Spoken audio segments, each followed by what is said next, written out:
अच्छा, आज का जो हमारा लेक्चर है वो है अबाउट स्लोप एंड डिफ्लेक्शन। ये एक टॉपिक है आप लोगों का मैकेनिक्स ऑफ मटेरियल का, अबाउट स्लोप एंड डिफ्लेक्शन। तो इसमें हम स्लोप एंड डिफ्लेक्शन पहले पढ़ेंगे कि स्लोप एंड डिफ्लेक्शन क्या चीजें हैं।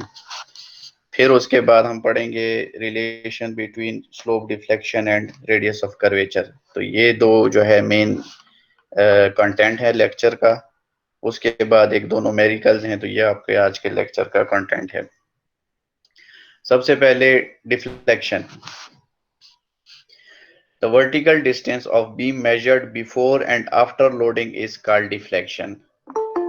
आपके पास अगर कोई बीम है तो उस पे जब लोडिंग लगती है तो उस लोडिंग के लगने से पहले और उस लोडिंग के लगने के बाद जो आपके पास वर्टिकल डिस्टेंस बीम का मेजर करते हैं आप, वो आपके पास डिफ्लेक्शन है। यानी अगर आपके पास कोई बीम है और उसके ऊपर ये जो आपको नजर आ रहा है एक सिंपली सपोर्टेड बीम है जिसके ऊपर W लोड लगा हुआ है, तो ये जब लोड लगेगा तो ये इस तरह की ये जो आपको रेड डॉटेड लाइन नजर आ रही है डिफ्लेक्ट हो जाएगा। तो पहले अगर आप देखें लोडिंग से पहले ये बिल्कुल स्ट्रेट था और लोडिंग के बाद ये जो है कर्व शेप में आ गया है, डिफ्लेक्ट हो गया है। तो बिफोर लोडिंग और आफ्टर लोडिंग के दरमियान का जो ये डिस्टेंस है, ये जो है आपके पास क्या है, डिफ्लेक्शन ऑफ बीम। ठीक है, समझ आ गई। डिफ्लेक्शन ऑफ बीम जो है वो बेसिकली आपका ये है कि जब भी आपका बीम पे लोड लगेगा तो उस लोड के अगेंस्ट जो बीम में डिफ्लेक्शन आएगी तो वो आपका जो है डिफ्लेक्शन ऑफ अ बीम है। यानी vertical distance measured before and after loading is called deflection. ये इसकी सिंपल सी डेफिनेशन है। It is denoted by letter Y, इसको हम वाई लेटर से डिनोट करते हैं।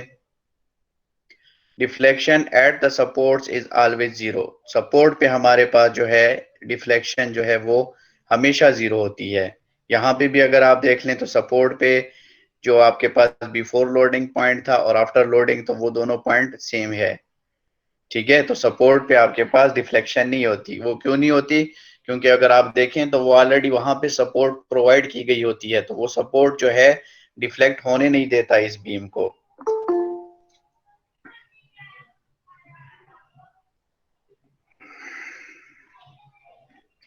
फिर है आपके पास slope. Slope is the angle measured in radians, the angle measured in radians between the tangent to the elastic curve and the original axis of the beam is called slope. अब जब इस beam पे load आएगा तो deflect तो होगा, लेकिन जब ये डिफ्लेक्ट होगा तो लाजमी बात है पहले ये आपके पास स्ट्रेट था, अब जो है ये आपके पास स्ट्रेट नहीं है। ठीक है, ये आपके पास कर्व हो गया है। तो वो जब ये कर्व जाएगा तो लाजमी बात है इसका कुछ ना कुछ ये रोटेट करेगा। जब वो रोटेशन आपके पास होगी यानी वो आपके पास इलास्टिक कर्व जो बनती है, तो उसका जो वो जितना आपके पास रोटेट होगा उसे कहते हैं स्लोप ऑफ अ बीम। ठीक है, लेट सपोज आपका यहाँ ऊपर लोड लगा बीम पे, वो डिफ्लेक्ट हो गया। जब डिफ्लेक्ट हो गया तो जो हम वर्टिकल डिस्टेंस मेजर करते हैं वो तो हमारे पास डिफ्लेक्शन हो गई। अब ये कितना रोटेट हो गया, पहले यहाँ पे था स्ट्रेट, फिर अगर आप देखें ये यहाँ पे रेड डॉटेड लाइन रोटेट हो गया। तो ये जो आपके पास जितना रोटेट हुआ है इसे हम स्लोप कहते हैं। इसको कैसे लेते हैं? अकॉर्डिंग टू दिस डेफिनेशन, कि अगर हम इसको, ये जो हमारे पास इलास्टिक कर्व है इसे हम कहते हैं इलास्टिक कर्व। ठीक है, इसको अगर हम एक टेंजेंट ड्रा करें और उस टेंजेंट के साथ इसका जो एंगल ले लेंगे तो उसे हम स्लोप ऑफ द बीम कहते हैं। ठीक है, इसको हम थीटा से डिनोट करते हैं या स्लोप को हम जो है वो dy बाय dx से भी डिनोट करते हैं। और इसका यूनिट जो है वो हम क्या लेते हैं, रेडियंस लेते हैं। सर जी एक बार फिर स्लोप की डेफिनेशन सर रिपीट कर दें। अच्छा ठीक है, स्लोप जो है आपके पास the angle measured in radians between the tangent to the elastic curve and the original axis of beam is called slope. ये तो इसकी हो गई डेफिनेशन। अब इसको अगर इसका कॉन्सेप्ट समझाऊं कि ये डेफिनेशन कैसे है। अब अगर आपके पास लेट सपोज कोई भी बीम है, आपका कोई फ्रेम स्ट्रक्चर है जिसमें अब कॉम्बिनेशन होता है बीम कॉलम्स का, तो उस बीम पे जब आपके पास लोड आता है तो उस लोड के अगेंस्ट वो डिफ्लेक्ट होता है। डिफ्लेक्शन आप जो है वो आप पिछली स्लाइड में आप पढ़ चुके हैं कि जब भी आपका कोई भी बीम है उसका बिफोर लोडिंग और आफ्टर लोडिंग जो डिस्टेंस उनके दरमियान बनता है तो उसको हम कहते हैं डिफ्लेक्शन। जैसे अगर आपके पास बिफोर लोडिंग तो स्ट्रेट लाइन थी, एक स्ट्रेट बीम थी, लेकिन जब लोड आया तो उस लोड के अगेंस्ट वो लाजमी बात है कुछ ना कुछ डिफ्लेक्ट होगा। तो ये जो आपके पास यहाँ पे डिफ्लेक्शन आई, ये जो डिस्टेंस है वर्टिकल, यानी पहले यहाँ पे था फिर आपके पास यहाँ पे आ गया। जिस तरह अगर आप देखें ये बीम है, इसके जो टॉप है ये टॉप फाइबर्स हैं और इसकी बॉटम पे ये बॉटम फाइबर्स हैं। जब ये डिफ्लेक्ट हुआ तो इसके टॉप फाइबर्स यहाँ पे आ गए और इसके बॉटम फाइबर्स यहाँ पे आ गए। तो ये जो इसके दरमियान का डिस्टेंस है इसे हम कहते हैं डिफ्लेक्शन। अब जब बीम डिफ्लेक्ट हो जाए तो लाजमी बात है उसका, अगर आप देखें स्टार्ट में आपके पास स्ट्रेट लाइन थी, जब स्ट्रेट लाइन या स्ट्रेट बीम थी तो ये आपके पास इसमें कोई एंगल या कोई स्लोप इसमें या कोई रोटेशन इसमें नहीं थी। ठीक है। अब ये जो आपके पास यहाँ पे सपोर्ट्स हैं, ये सपोर्ट ए और सपोर्ट बी, ये दोनों सपोर्ट्स जो आपकी है ये आपके पास रोटेशन को रेजिस्ट नहीं करती, फिक्स सपोर्ट करती है। ये दोनों सपोर्ट्स रोटेशन को रेजिस्ट नहीं करती। तो जब लोड आएगा लाजमी बात है ये डिफ्लेक्ट होगा। तो ये देखें यहाँ पे आपके पास एक एंगल बन जाएगा कि पहले आपके पास ये था, अब आपके पास ये रेड लाइन वाली बीम है। तो ये जो आपके पास यहाँ पे एंगल बनेगा इसको हम कहते हैं स्लोप। और अकॉर्डिंग टू दिस डेफिनेशन ये है कि ये जो हमारे पास रेड जो आपके पास डॉटेड लाइन है ये आपके पास elastic curve of this beam है। तो इलास्टिक कर्व ऑफ बीम का जब हम टेंजेंट लेंगे, टेंजेंट किसे कहते हैं? टेंजेंट आपके पास वो लाइन होती है कि जो भी किसी सर्कल, आर्क या कर्व को एक ही पॉइंट पे टच करे तो वो आपके पास क्या है? टेंजेंट टू दैट कर्व या टेंजेंट टू दैट आर्क होता है। तो इस इलास्टिक कर्व को अगर हम एक टेंजेंट ड्रा करें, ठीक है, इस टेंजेंट का जो है हम हॉरिजॉन्टल के साथ एंगल ले लें तो उसको हम कहते हैं स्लोप, और इसको थीटा से डिनोट करते हैं और D Y by D X से डिनोट करते हैं। इसकी यूनिट्स जो है वो हम रेडियंस में लेते हैं। ठीक है। अब अगर अकॉर्डिंग टू मैथ्स देखें तो ये जो एंगल है ये इसके इक्वल होता है। अल्टरनेट एंगल्स आप लोगों ने पढ़े होंगे कि ये वाला जो एंगल है वो आपके पास इस एंगल के इक्वल होगा। तो ये आपके पास था स्लोप। ये बेसिक डेफिनेशंस थी अबाउट डिफ्लेक्शन एंड स्लोप। फिर आते हैं बाउंड्री कंडीशंस पे। बाउंड्री कंडीशंस जो हैं वो आपके पास टाइप्स ऑफ बीम के मुताबिक डिफरेंट होती हैं। अब लेट सपोज अगर आपके पास ये आपके पास एक सिंपली सपोर्टेड बीम है तो यहाँ पे अगर आप देखें क्या लिखा हुआ है कि at supports A and B deflection is zero. जो आपके पास सपोर्ट्स हैं ए और बी, यहाँ पे आपके पास डिफ्लेक्शन जो है वो जीरो है। फिर आपके पास है कि at mid span centre the deflection is maximum. तो अगर आप देखें ये जब आपके पास लोडिंग के अगेंस्ट डिफ्लेक्ट होगा तो जिस तरह मैंने पिछली स्लाइड्स में भी कहा कि सपोर्ट्स पे आपके पास डिफ्लेक्शंस नहीं होती। क्यों? क्योंकि आपके पास अगर कोई भी बीम है उसके दोनों साइड्स पे आप सपोर्ट्स दे देते हैं, लेट सपोज आपने कॉलम्स दे दिए, तो वो कॉलम्स इसको डिफ्लेक्ट होने नहीं देते क्योंकि नीचे से उनको सपोर्ट मिली है। और जिस तरह आप जाते जाएं सेंटर की तरफ तो आपकी जो डिफ्लेक्शन है वो बढ़ती जाएगी। ठीक है।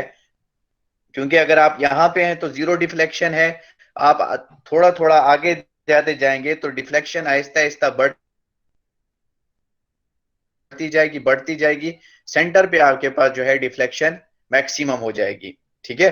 तो यहाँ पे ये लिखा हुआ है at supports A and B deflection is zero, उस पे आपके पास जो डिफ्लेक्शन है वो जीरो होती है। At mid span centre supported beam पे मिड स्पैन पे आपके पास स्लोप जीरो होती है। स्लोप जो है कैसे जीरो होती है? अगर आप देखें ये यहाँ से कर्व बनते बनते सेंटर पे आके तो ये आपके पास थोड़े से डिस्टेंस के लिए स्ट्रेट हो जाती है कर्व, फिर यहाँ से ऊपर की तरफ आ जाती है। यहाँ से आपके पास ये डाउनवर्ड आती है और अगर यहाँ पे देख लें तो थोड़ा सा ये स्ट्रेट होके फिर आपके पास ये अपवर्ड इस तरह। ठीक है। तो यहाँ सेंटर पे अगर देखें तो स्लोप आपके पास जो एंगल है वो आपके पास बिल्कुल जीरो हो जाता है। At supports A and B slope is maximum. और ये आपके पास जो सपोर्ट्स हैं ए एंड बी, यहाँ पे अगर आप देखें तो ये आपके पास जो एंगल है ये मैक्सिमम होता है और आहिस्ता आहिस्ता सेंटर तक आते आते कम होते होते सेंटर पे आपके पास जीरो हो जाता है। तो ये आपके पास बाउंड्री कंडीशंस थी फॉर सिंपली सपोर्टेड बीम। फिर आपके पास कैंटिलीवर बीम। अगर आपके पास कोई कैंटिलीवर बीम है तो उस केस में क्या होगा? अगर कोई कैंटिलीवर बीम है तो ये उसकी इलास्टिक कर्व ड्रा हो गई है, यानी वो आपके पास अगर डिफ्लेक्ट होगा तो इस तरह होगा। इसके लिए जो बाउंड्री कंडीशंस है हमारे पास, at support A deflection is zero, support A पे आपके पास डिफ्लेक्शन जीरो होगी। वैसे भी आपके पास सिंपली सपोर्टेड बीम में भी सपोर्ट्स पे डिफ्लेक्शन जीरो होती है।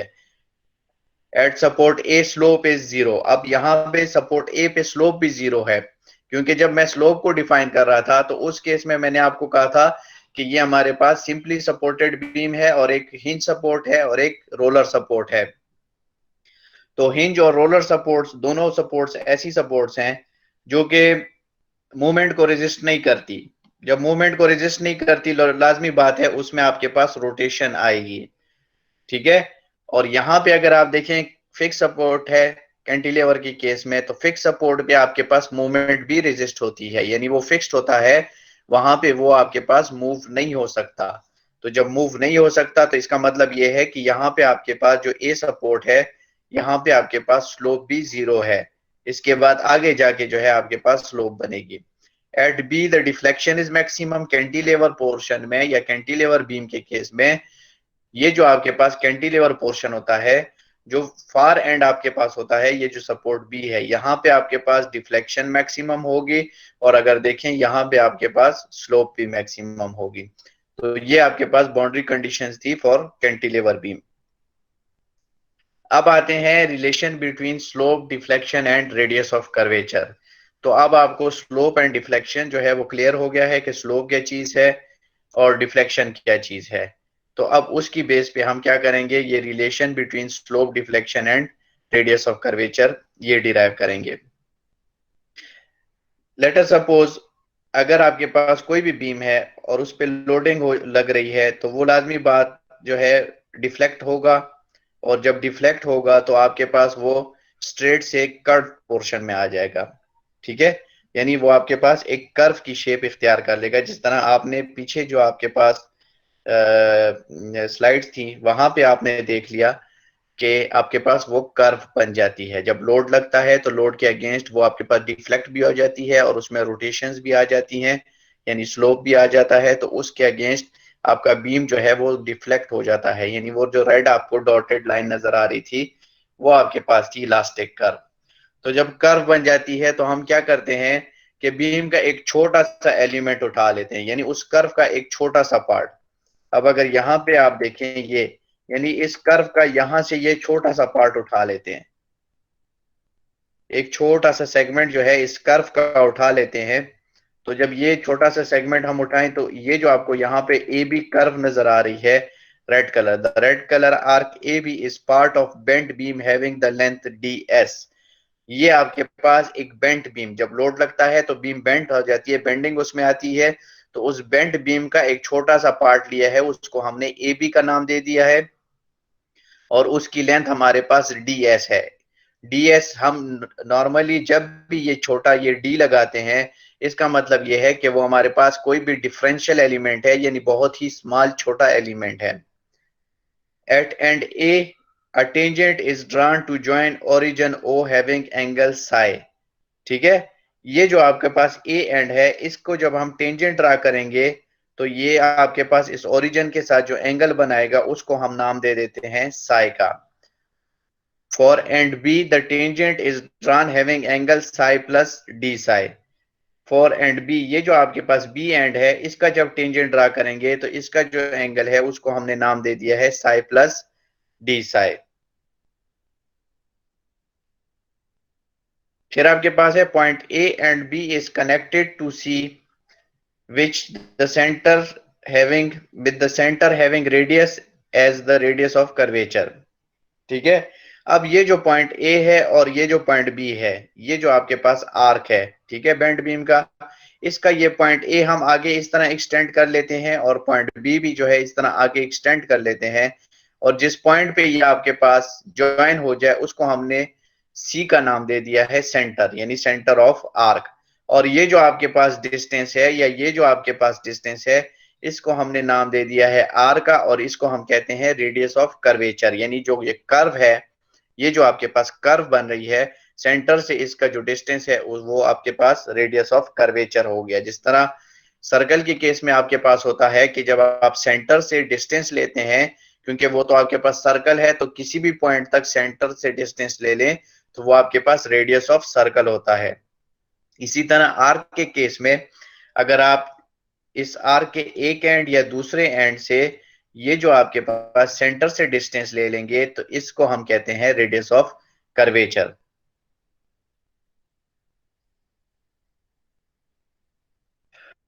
फिर आपके पास है let D S smaller length of bend beam. पहले भी बता चुका हूं कि ये डी एस जो है ये लेंथ ऑफ दिस आर्क है या बेंट बीम का स्मॉलर लेंथ है। C is centre for bent beam arc, तो ये आपके पास ये जो आर्क है इस आर्क का सेंटर है। R is equal to radius of curvature of beam, ये जो आर है ये आपके पास radius of curvature of beam या radius of curvature of arc. Psi is angle made by end A of the beam with horizontal, ये जो ए side है इसका हॉरिजॉन्टल के साथ, ये देखें आपको पास ये जो एक्स है ये हॉरिजॉन्टल है, तो ये साई आपका हॉरिजॉन्टल के साथ एंगल है। Psi plus D psi is equal to angle made by end B of the beam with horizontal, और साई प्लस डी साई जो है वो आपका एंड बी का हॉरिजॉन्टल के साथ जो एंगल बनता है वो साई प्लस डी साई है। और जो डी साई है ये angle made by beam A B with respect to C, तो ये जो आपके पास डी साई है ये आपके पास ये जो बीम ए बी है इसका सी के साथ जो एंगल बनता है, ये बीम ए बी का सी के विद रिस्पेक्ट जो एंगल बन रहा है उसको हमने नाम दे दिया है डी साई का। तो ये तो आपके पास बेसिक ये जो आर्क है, आर्क की बेसिक जो एंगल्स वगैरह थे, लेंथ्स वगैरह थे, ठीक है, रेडियस ऑफ कर्वेचर हो गया, सेंटर ऑफ कर्वेचर हो गया, तो ये डिफरेंट चीजें डिफाइन हो गई हैं। अब now consider a right angle triangle ADB as the arc is very small portion having small length ds, so we assume it as a straight line। अब लेट सपोज ये जो हमारे पास आर्क है, इस आर्क जो है इसका हमें पता है कि ये बहुत ही small element of that arc है, small portion having small length ds, ठीक है। तो इसको हम इज्यूम करते हैं कि ये अगर आपके पास स्ट्रेट हो जाए तो हमारे पास एक ट्राइंगल बन जाएगा ADB, ठीक है। अगर आपको नजर आए ये A है, ये D है, ये आपके पास B है, ये ट्राइंगल आपको यहाँ पे शो भी कर दिया गया है। तो इसमें अगर आप देखें तो जो हॉरिजॉन्टल है उसको हमने किस dx का नाम दे दिया है क्योंकि वो अलोंग हॉरिजॉन्टल x एक्सिस है। जो वर्टिकल है उसको हमने dy का नाम दे दिया है, और जो आपके पास हाइपोटेन्यूज है वो आपके पास this length of arc ds है, ठीक है।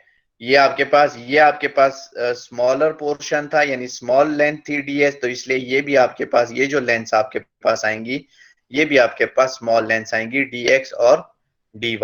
तो इसको अगर आप देखें तो ये हमारे पास, और अगर इस ds को हम as a straight line consider करें तो वो अगर आप देखें ये आपके पास इसी के साथ यहाँ a तक आ गया, तो इसको अगर हम स्ट्रेट लाइन कंसिडर करें तो एंगल भी आपका यही आपका साई का यूज होगा, इसलिए यहाँ पे ये देखें आपके पास साई का एंगल यूज हुआ है। तो ये तो यहाँ से आपके पास ट्राइंगल जो है एक्सप्लेन हो गया कि ये ट्राइंगल आपके पास ये वाला जो ट्राइंगल है ये यहाँ से कैसे बना है। अब जो ट्राइंगल बन गया तो from the triangle ABD tangent Sai जो है वो आपके पास किस चीज की इक्वल है, टेंजेंट थीटा आपके पास इक्वल होता है किसी भी राइट एंगल ट्राइंगल में अगर आप उसका टेंजेंट थीटा लें तो वो आपके पास इक्वल होता है परपेंडिकुलर डिवाइडेड बाय बेस के। तो यहां पे अगर आप देखें परपेंडिकुलर जो आपका है वो आपका है BD और बेस जो आपकी है यहाँ पे वो है AD। सर ये साइन साइन के बारे में बता दिए, एक्चुअली डिफाइन क्या करते हैं? कौन सा साइन? ये टेन एंगल के की आगे बात जो, कर रहे हैं? जी ये साई है, ये एक ग्रीक लेटर है, इसका नाम है साई।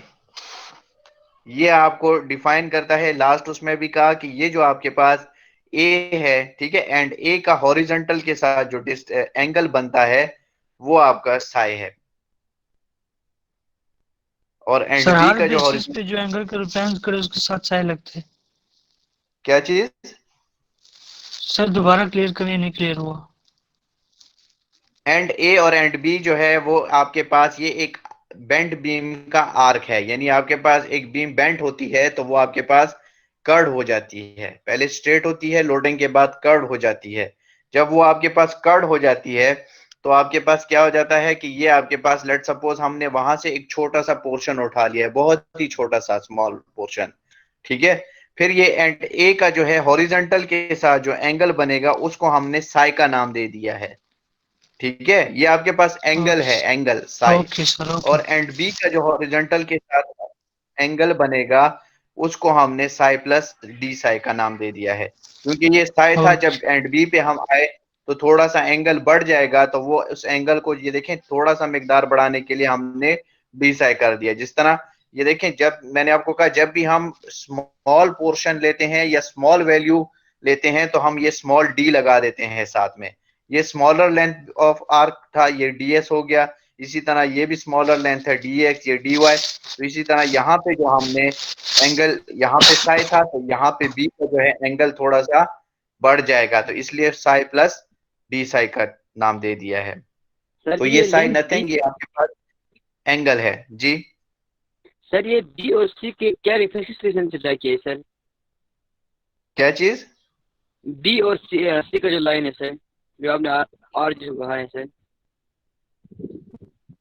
ये बी और सी, ये या सर इस रेफरेंस से मतलब ड्रा किए सर, एंगल या कोई? ये आपके पास ये है कि आपके पास जिस तरह थ्योरी ऑफ बेंडिंग जो लेक्चर है उसमें भी ये एक्सप्लेन किया है कि आपके पास जब वो, वहां पे भी ये है ना कि बेंडिंग थ्योरी है, कि बीम बेंड होती है तो वो थ्योरी है। तो उसमें क्या करते हैं कि जब आपके पास बीम बेंड हो जाती है, ठीक है, यहाँ पे भी ये बेंट बीम का एक पोर्शन है छोटा सा, तो इसका एक एंड और दूसरा एंड जो है आप इस तरह आपस में यहाँ पे एक लाइन के साथ मिला देते हैं। ये आपके पास ए बी जो है आपके पास बेंट बीम का एक पोर्शन है, ठीक है। ये जब आप आपस में मिलाते हैं तो ये जिस पॉइंट पे मिलते हैं उसको हम कहते हैं सेंटर ऑफ कर्वेचर। कर्वेचर जो है वो आपका कर्व से निकला है, ठीक है। ये आपका जो बेंट बीम का पोर्शन है ये कर्व पोर्शन हो जाता है लोडिंग के बाद। तो इसको जब ये आपके पास उस कर्व या वो आर्क जो आपके पास बनती है, आर्क भी यही होती है ना, एक कर्व पोर्शन होता है, ठीक है। जिस तरह आपने मैथमेटिक्स वगैरह में किया होगा कि वो जो आप आर्क ड्रा करते थे, तो आर्क भी आपके पास एक कर्व है। तो ये आपके पास ये जो ए पॉइंट है और आपके पास बी पॉइंट है, ये जो आप एक लाइन से यहाँ पे कनेक्ट करेंगे, ये आपके पास आर्क ए बी है यहाँ पे, ठीक है। तो ये जो कर्व ए बी है, ये जिस पॉइंट पे आपस में कॉन्साइड करेंगे या इंटरसेक्ट करेंगे उसको हम कहते हैं सेंटर ऑफ कर्वेचर, ठीक है। जिस तरह सर्कल का सेंटर होता है ना, इस तरह कर्वेचर का सेंटर, कर्व का सेंटर होता है, क्योंकि आपके पास सर्कल और कर्व में जो है डिफरेंस है, सर्कल और कर्व में डिफरेंस है। इसी तरह अगर आपके पास ये सर्कल भी होता, ये पूरा कर्व, इसको तो हम कहते हैं कि ये सर्कल की तरह नहीं है, ये आर्क है, ये कर्व है ना। अगर ये सर्कल भी होता तो भी अगर आप देखते यहां से जो यहाँ का डिस्टेंस है और ये जो इस पॉइंट है इसको हम सेंटर कहते हैं, ठीक है। सेंटर से जो आपके पास यहां तक का डिस्टेंस है वो सर्कल में भी रेडियस होता है, लेकिन वो रेडियस ऑफ सर्कल होता है। अब इसका जो सेंटर से डिस्टेंस ये ए तक या सेंटर से डिस्टेंस बी तक, ये वो आपके पास क्या होता है, radius of circle in case of circle. लेकिन यहाँ पे हमारे पास ये कर्व है तो इसको हम क्या कहते हैं, रेडियस ऑफ कर्वेचर, ठीक है। तो हम यहाँ पे थे कि from triangle A B D, तो ये आपके पास ये जो ट्राइंगल है, यहां से अगर आप टेंजेंट साई ले लें, यानी ये जो आपके पास एंगल बन रहा है इसका टेंजेंट ले लें, तो टेंजेंट का हमें पता है कि वो परपेंडिकुलर डिवाइडेड बाय बेस के इक्वल होता है। तो परपेंडिकुलर यहाँ पे अगर देखें तो वो बी डी है और बेस आपके पास ए डी है। तो बी डी की वैल्यू अगर देखें वो डी वाई है और ए डी की वैल्यू अगर देखें तो वो डी एक्स है। तो टेंजेंट साई की वैल्यू हमारे पास डी वाई बाय dx हो जाएगी। इसको हमने नाम दे दिया है इक्वेशन 2 का। और ये तो एक स्लाइड दरमियान में जो है वो मिस हो गई थी।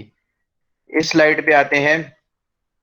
यहां पे अगर आप देखें तो ये आपके पास arc angle A C B, ये जो आपके पास यहां पे बनता है एंगल ए सी बी, ये जो एंगल बन रहा है ए सी बी, ये हमारे पास किस चीज की इक्वल है, डी साई की इक्वल है। एंगल ए सी बी जो है आपके पास डी साई की इक्वल है।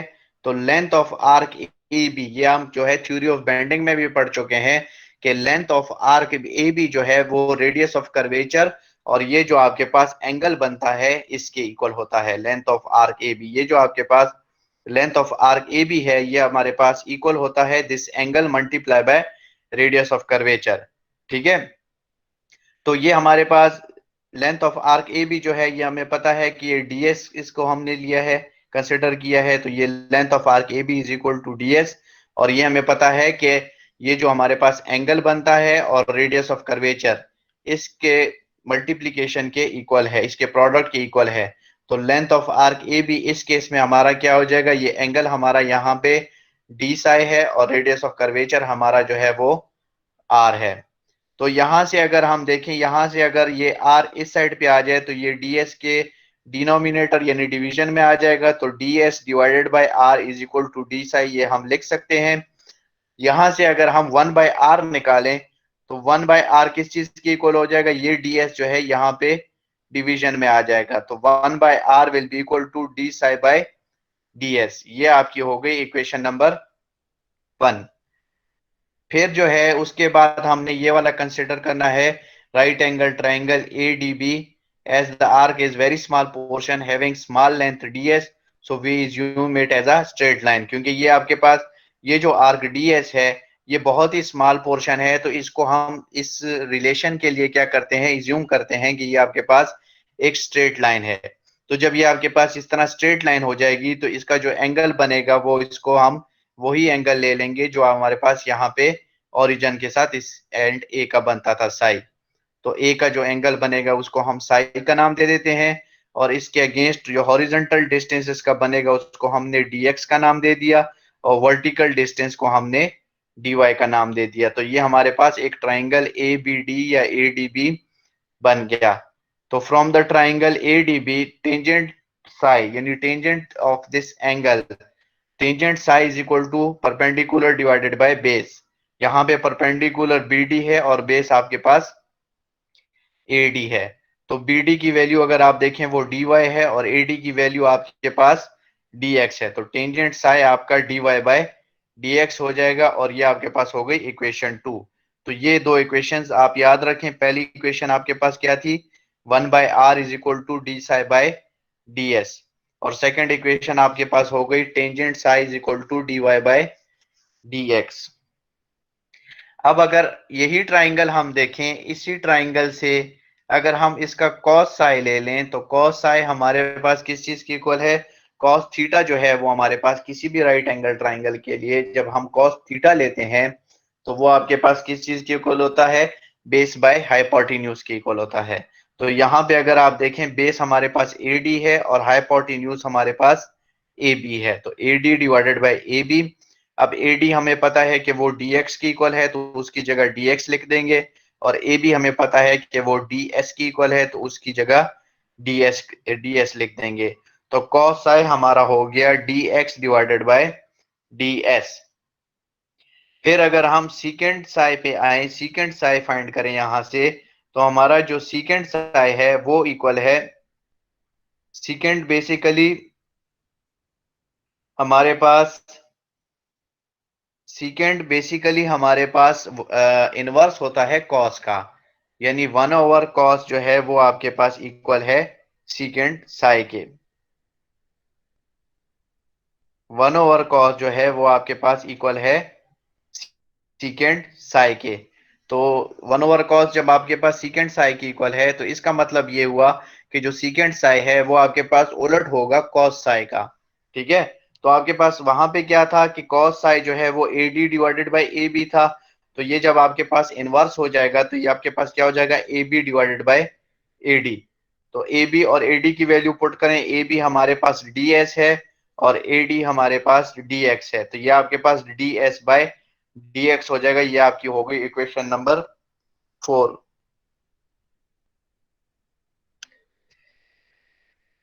फिर आपके पास है differentiating equation 2 with respect to x we get. हमारे पास जो इक्वेशन 2 है ये आपके पास यह इक्वेशन 2 है, tangent psi is equal to dy by dx। इसको डिफरेंशिएट करेंगे विद रिस्पेक्ट टू x तो हमारे पास क्या आ जाएगा, secant square psi d psi by D x और d square y by D x square. अगर आप यहाँ पे देखें तो differential d by d x of tangent psi, ठीक है, टेंजेंट का जो आपके पास डिफरेंशिएशन है, आप मैथमेटिक्स में पढ़ चुके होंगे, वो आपके पास है सीकेंट स्क्वायर, ठीक है। लेकिन अगर आपके पास यहाँ पे x होता तो फिर सिर्फ सीकेंट स्क्वायर x आ जाता, लेकिन अब हम डिफरेंशिएट कर रहे हैं विद रिस्पेक्ट टू x, और यहाँ पे हमारे पास जो वेरिएबल है वो x नहीं है, कोई डिफरेंट है।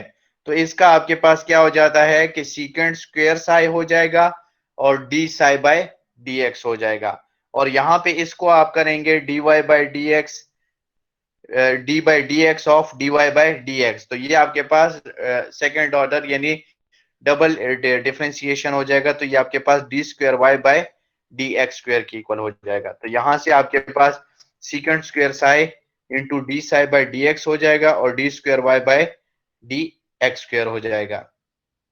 अब इसे हम लिख सकते हैं सीकेंट स्क्वायर साई, तो अपनी जगह पे secant square psi d psi by D x को जो है हम लिख सकते हैं कि d psi by d s into d s by D x. अब अगर आप देखें तो multiply and divided by d s किया है, तो अगर आप देखें इससे सिंपल ये डी एस आपस में कैंसिल हो गए, d psi by D x वही बात रहती है, यानी इसको मल्टीप्लाई और डिवाइड करने से इस पूरी इक्वेशन पे कोई फर्क नहीं पड़ेगा। तो हम इसको लिख सकते हैं कि d psi by d s into d s by D x is equal to d square y by D x square. तो यहां से secant square psi d psi by d S ये तो अपनी जगह पे आ जाएगा, लेकिन हमारे पास d s by D x जो है वो सीकेंट साई के इक्वल है। यहां से इक्वेशन 4 से देखें d s by D x जो है वो हमारे पास सीकेंट साई की इक्वल है, तो इसकी जगह हमने सीकेंट साई लिख दिया, यहाँ पे d square y by D x square अपनी जगह पे आ जाएगा। फिर secant square multiply by secant psi, तो ये भी सीकेंट साई है, ये सीकेंट स्क्वायर है, ये सीकेंट साई है, ये आपस में मल्टीप्लाई होके सीकेंट क्यूब साई हो जाएंगे।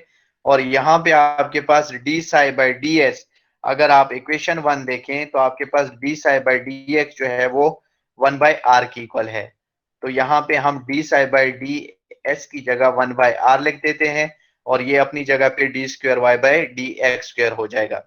यहां से अगर हम 1 बाय आर की वैल्यू निकालें तो हमारे पास क्या हो जाएगा, d square y by D x square divided by secant cube psi. तो हमारे पास जो 1 बाय आर की वैल्यू आ गई वो d square y by D x square हो गया divided by secant cube psi. अब ये जो हमारे पास रिलेशन आया है 1 by R is equal to d square y by D x square divided by secant cube psi. तो अब ये जो सीकेंट क्यूब साई है इस रिलेशन में, ये 1 बाय आर अपनी जगह पे, ये d square y by D x square अपनी जगह पे, सिर्फ यहाँ पे हमने क्या किया है कि सीकेंट क्यूब साई को हमने क्या लिख दिया है, सीकेंट स्क्वायर साई पावर 3/2। अगर आप देखें ये पावर अंदर मल्टीप्लाई करें तो 2 आपस में कैंसल आउट होके ये वही सीकेंट क्यूब साई बनता है, ठीक है। ये दोनों, ये भी सीकेंट क्यूब साई है, ये भी सीकेंट क्यूब साई है, ठीक है। इसको आप फर्दर जब आप सिंप्लीफाई करेंगे तो सीकेंट स्क्वायर साई को जब 3/2 से यहाँ पे ये भी पावर है, ये भी पावर है, तो पावर आपस में जब मल्टीप्लाई होंगी तो 2 इंटू 3 डिवाइडेड बाई 2, तो 2 आपस में कैंसल आउट हो गए, ये वही सेम आपका सीकेंट क्यूब साई है। तो ये सीकेंट क्यूब साई को हम इस तरह भी लिख सकते हैं। लेकिन अकॉर्डिंग टू मैथमेटिक्स जो ट्रिग्नोमेट्रिक हमारे पास फार्मूले हैं या ट्रिग्नोमेट्री जो है, अकॉर्डिंग टू ट्रिग्नोमेट्री हमारे पास जो सीकेंट स्क्वायर थीटा है वो 1 प्लस टेंजेंट स्क्वायर थीटा की इक्वल है।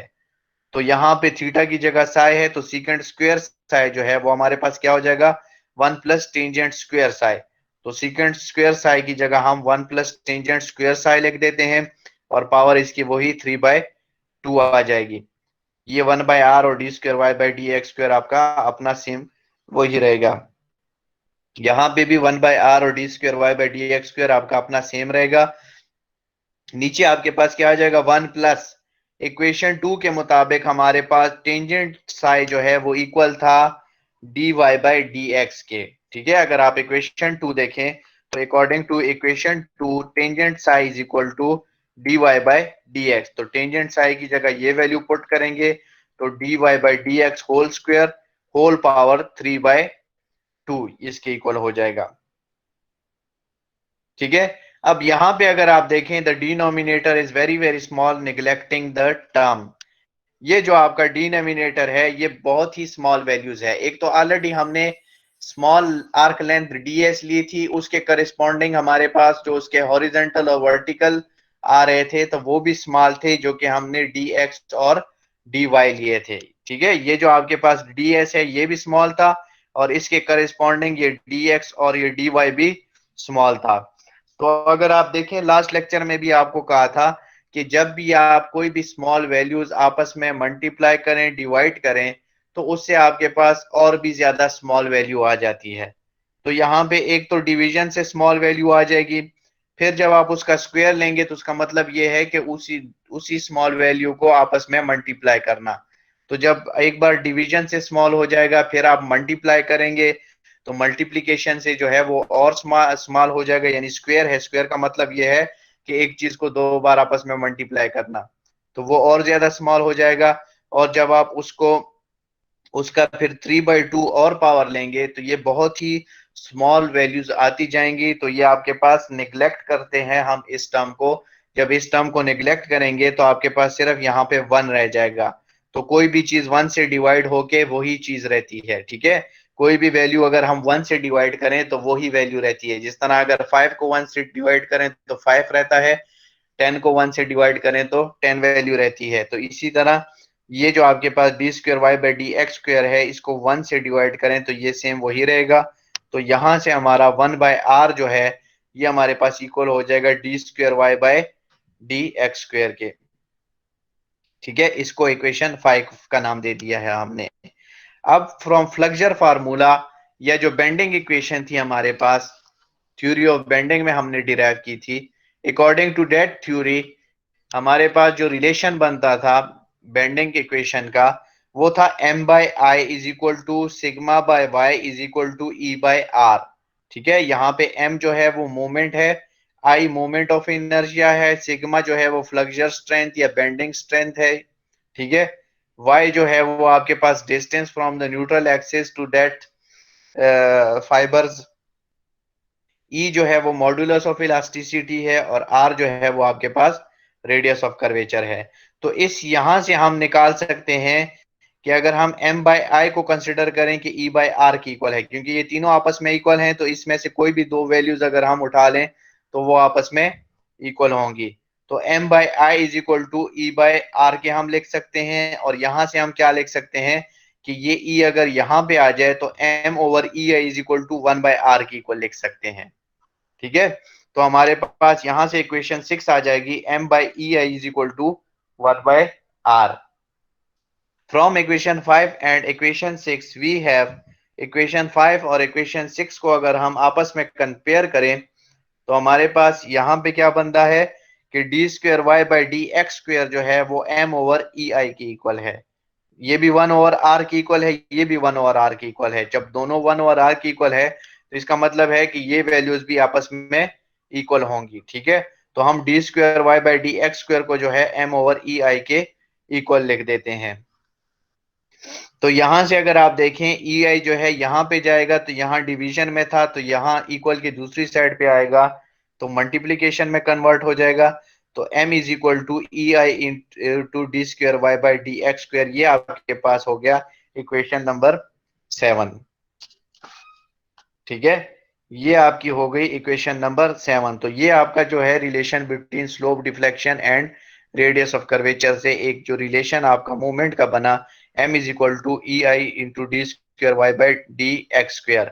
तो ये जो आपका रिलेशन है, this equation 7 gives the differential equation for the classic curve of beam and the product ei called the flexure rigidity of the beam is usually constant along the beam। तो ये जो हमारी इक्वेशन 7 थी कि m is equal to ei into d²y/dx², ये equation 7 जो है ये हमारे पास differential equation for the classic curve of the beam, यानी हमारे पास जो क्लासिक कर्व बनती है बीम की उसके लिए एक डिफरेंशियल इक्वेशन भी है। And the product ei called the flexor rigidity, और यहाँ पे ये जो आपके पास e और i का प्रोडक्ट है ये आपके पास फ्लक्सर रिजिडिटी कहलाता है। Is usually constant along the beam, और ये आपके पास यूजली जो है कांस्टेंट होता है अलोंग द बीम। क्यों? क्योंकि ई और आई जो है वो आपके पास मटेरियल प्रॉपर्टीज हैं। ठीक है, तो जब आप प्रैक्टिकली कोई भी बीम जो है वो कंस्ट्रक्ट करते हैं, ठीक है, या कास्ट करते हैं, तो उसका मटेरियल जो है वो through out the beam same होता है। जब मटेरियल सेम होता है तो मटेरियल की प्रॉपर्टीज जो है वो आपके पास सेम आ जाएंगी। ठीक है, इसी तरह आई जो है, ई जो है वो मॉडुलस ऑफ इलास्टिसिटी, आई जो है वो आपके पास मोमेंट ऑफ इनर्शिया, तो वो भी आपके पास डिपेंड करता है सेक्शनल प्रॉपर्टीज। तो हम जो प्रैक्टिकली बीम वगैरह कास्ट करते हैं तो उसका सेक्शन जो है हम वो यूनिफॉर्म यानी कांस्टेंट रखते हैं। हमारे पास इक्वेशन थी m is equal to E I into d square y by d x. तो यहाँ पे जब हम इसको इंटीग्रेट करेंगे तो ये हमारे पास क्या हो जाएगा, integral of M d x, ठीक है, is equal to integral of E I d square y by D x square. तो यहाँ पे आपके पास ये एम डी एक्स को जब आप इंटीग्रेट करेंगे तो ये जब आपके पास इंटीग्रेट होगा तो एक एक तो आपके पास ये एम इंटीग्रेशन आ जाएगा जो कि आपके पास ये आ गया, प्लस C1 जो है वो कांस्टेंट ऑफ इंटीग्रेशन है। ठीक है, जब भी आप इंटीग्रेशन करते हैं तो इंटीग्रेशन के साथ आपका कांस्टेंट ऑफ इंटीग्रेशन भी आता है। और जब इस साइड को जब हम इंटीग्रेट करेंगे तो ये डी स्क्वायर वाई इंटीग्रेशन और डिफरेंशिएशन ये दोनों चीजें आपस में इनवर्स हैं। ठीक है, तो इस एक इंटीग्रल से आपका एक d y by d x यानी इंटीग्रल और D y by d x ये आपस में कैंसल आउट हो जाते हैं।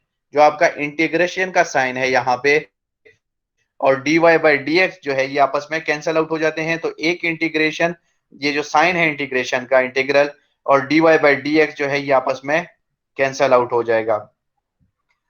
और यहाँ पे आपके पास क्या रह जाएगा, E y is equal to d E y into d y by d x. ये आपके पास इक्वेशन नंबर 8 हो गई। फिर ये जो this equation 8 is the slope equation specifying the slope of value of dy by dx at any point। ये जो आपके पास इक्वेशन बनी, अगर यहाँ पे अगर आप देखें तो आपके पास यहाँ पे जो है स्लोप बन रही है dy by dx। हमने जब स्लोप को डिफाइन किया था तो हमारी जो स्लोप थी, तो स्लोप को जब हमने डिफाइन किया था तो हमने क्या कहा था कि इसको हम थीटा से डिनोट करते हैं या dy by dx से डिनोट करते हैं। तो ये जो हमारी इक्वेशन यहाँ पे बनी, तो ये जो dy by dx यहाँ पे है, तो अगर हमारे पास कोई भी एक बीम है, चाहे सिंपली सपोर्टेड है, कैंटिलीवर है, उस बीम का जो है हम मोमेंट ले लें, यानी उस पर एक सेक्शन बना के moment in terms of x ले लें और उसको हम इंटीग्रेट कर दें। ठीक है, उसको हम इंटीग्रेट करें, हमें ई आई की वैल्यू भी पता हो तो वहां से हम स्लोप फाइंड कर सकते हैं जो कि dy by dx के इक्वल होगा।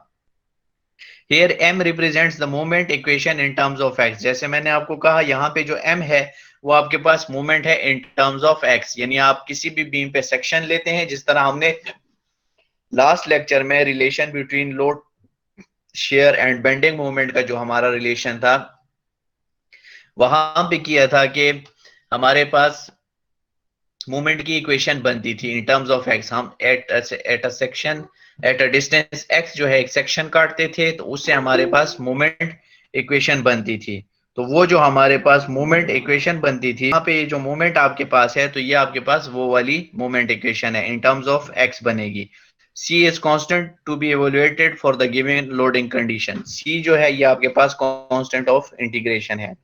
अब इसको जो हम दोबारा इंटीग्रेट करेंगे तो हमारे पास वहां पे अगर आप देखें क्या था, M d x plus C1 E I d y by d x. इसको जब हम दोबारा इंटीग्रेट करेंगे तो हमारे पास क्या बन जाएगा, ये डबल इंटीग्रल बन जाएगा, क्योंकि एक बार तो पहले से इंटीग्रेशन था उसका। तो दूसरी बार जब इंटीग्रेशन हो जाएगा तो ये आपके पास एम डी एक्स का डबल इंटीग्रल हो गया, प्लस C1 एक कांस्टेंट था। जब भी आप कांस्टेंट का इंटीग्रेशन लेते हैं तो उसका आपके पास इंटीग्रेशन जिसके अगेंस्ट इंटीग्रेशन ले रहे हैं, यानी यहाँ पे हम dx के अगेंस्ट इंटीग्रेशन ले रहे हैं तो उसका आपके पास क्या आ जाएगा, x वैल्यू आ जाती है। यानी 1 का जो आपके पास इंटीग्रल है dy by dx of 1 is equal to x। मैंने आपको कहा ना कि ये आपके पास इंटीग्रेशन और डिफरेंशिएशन ये आपस में इनवर्स हैं। आप x का जब डिफरेंशिएशन लेते हैं तो d by d x of x जो है वो 1 की इक्वल होता है। फिर जब आप 1 का जो है इंटीग्रल लेंगे तो वो आपके पास x की इक्वल आ जाएगा। ठीक है, तो यहाँ पे आपके पास अगर आप देखें इस इक्वेशन को तो c1 था, एक कांस्टेंट था, तो कांस्टेंट का जब भी इंटीग्रल होगा तो ये कांस्टेंट और साथ में आपके पास x आ जाएगा। और ये जो c2 है ये आपके पास ये जो हमने दूसरा इंटीग्रल लिया है उसका कांस्टेंट ऑफ इंटीग्रेशन है। और ये दूसरी साइड अगर हम देखें तो ये हमारे पास क्या था, E I into d y by d x.